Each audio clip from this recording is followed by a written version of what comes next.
Danielle Smith speaks out on immigration. The Alberta Premier is not holding back. When Danielle Smith starts talking about immigration, she does not tiptoe around the issue like it is a sleeping bear. She walks right up to that bear, pokes it with a stick, and then gives a full PowerPoint presentation about why the bear should not have been there in the first place. The Alberta Premier just delivered one of the most unfiltered takes on Canada's immigration system we have seen from a provincial leader, and let me tell you, she is not interested in playing nice with Ottawa. Quick favor. If you are already invested in this political showdown, hit that subscribe button and smash the bell icon. Over 90% of you are watching without subscribing. It is completely free, takes 2 seconds, and helps us keep delivering these Canadian political deep dives. Cheers if you did. Now, let us dive into what Smith actually said. So here is the setup. Immigration has become the political hot potato that nobody in Canadian politics can avoid touching anymore. Housing crisis? Blame immigration numbers. Healthcare wait times? Immigration gets mentioned. Job market concerns? You guessed it, immigration comes up.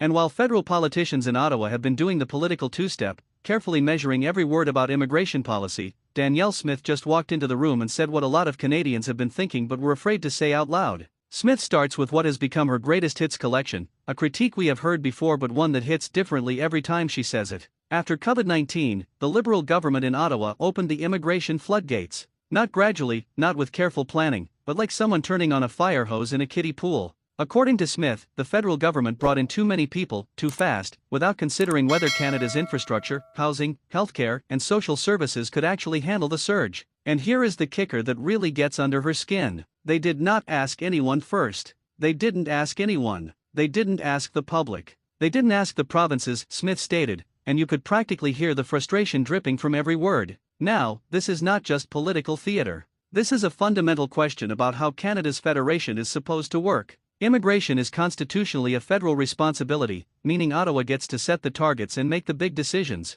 But here is the problem. The consequences of those decisions land squarely on provincial governments. Provinces run healthcare, education, and social services. Municipalities deal with housing, infrastructure, and transit. So when Ottawa decides to dramatically increase immigration numbers, provinces and cities are the ones scrambling to accommodate the influx while the federal government takes credit for being compassionate and forward-thinking. Smith's point is essentially this. You cannot have one level of government making massive policy decisions while another level of government has to deal with all the practical fallout. It is like your roommate inviting 50 people to a house party without telling you, and then leaving you to clean up the mess while they take all the credit for being a great host. Frustrating does not even begin to cover it. But let us unpack what actually happened post-COVID, because Smith's criticisms are not just political spin. They are grounded in some pretty dramatic numbers. Canada's immigration targets skyrocketed. We are talking record-breaking levels that made previous immigration booms look modest by comparison. The federal government argued this was necessary for economic recovery, to fill labor shortages, to keep Canada competitive on the global stage. All valid points, in theory.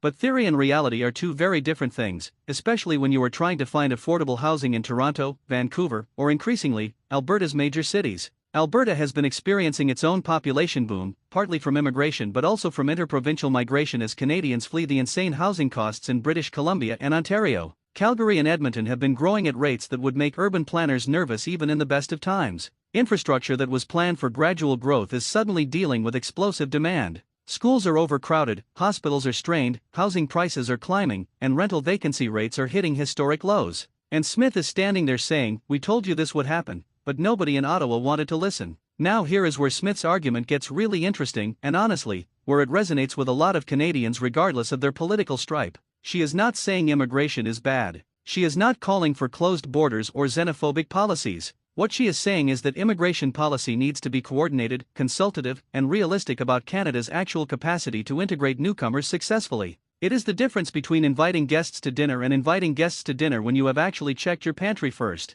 The "they didn't ask" part of her statement is particularly loaded. In Canada's federal system, provinces have considerable power and responsibility. Major policy shifts that affect provincial jurisdictions are supposed to involve consultation. Federal-provincial meetings, working groups, agreements on funding and implementation. But according to Smith and other provincial premiers who have made similar complaints, the Trudeau government essentially announced dramatically increased immigration targets as a fait accompli. Here are the numbers, deal with it, good luck. No serious discussion about infrastructure funding, healthcare transfers, or housing support. Just an expectation that provinces would figure it out. And this is where the rubber meets the road politically. Smith is not just complaining for the sake of complaining. She is building a case for why Alberta and other provinces should have more say in immigration policy, or at minimum, why the federal government should be providing massive financial support to help provinces cope with the consequences of federal immigration decisions. It is a federalism argument wrapped in an immigration debate, and it is actually quite clever politically. But let us talk about the elephant Smith mentioned, because that phrase is doing a lot of work.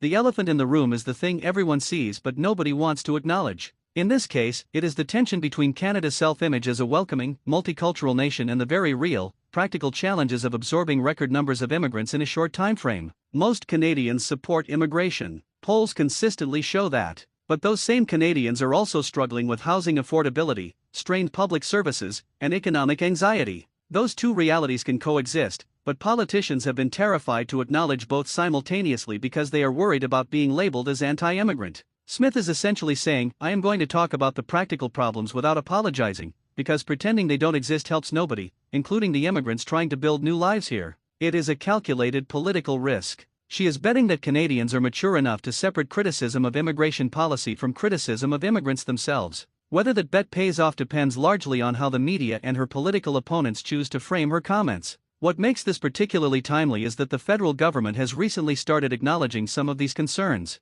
They have begun adjusting immigration targets slightly, talking more about integration and infrastructure, and even admitting that perhaps things move too quickly. But for Smith, that acknowledgement comes far too late and does not go nearly far enough. The damage is done. Housing is already unaffordable, healthcare systems are already strained, and provinces are already scrambling with inadequate federal support. Smith's comments also tap into a broader frustration that many Albertans feel about their relationship with Ottawa. There is a long history of Western alienation, the sense that Central Canada makes decisions and Western Canada pays the price. Whether it is energy policy, equalization payments, or now immigration, there is a perception that Alberta's concerns get dismissed until they become impossible to ignore. Smith is channeling that frustration and directing it at immigration policy as another example of Ottawa's disconnect from provincial realities. The political implications here are massive. If Smith can successfully frame this as a federalism issue rather than an immigration issue, she strengthens her position as a defender of provincial rights. She also creates common cause with other premiers, including some who might not share her conservative politics but absolutely share her frustration with federal unilateralism. We have already seen premiers from different parties unite on healthcare funding demands.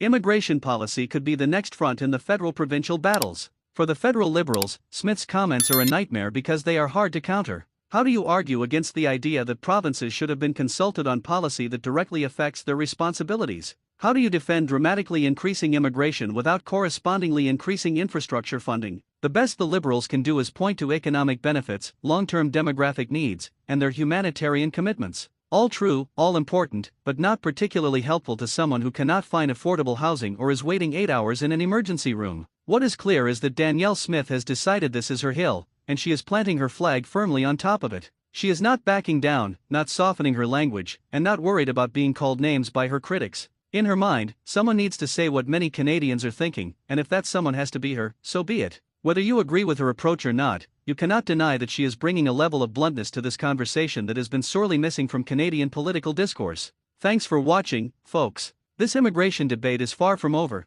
and something tells me Danielle Smith has a lot more to say on the subject. We will be here covering every development. Catch you next time.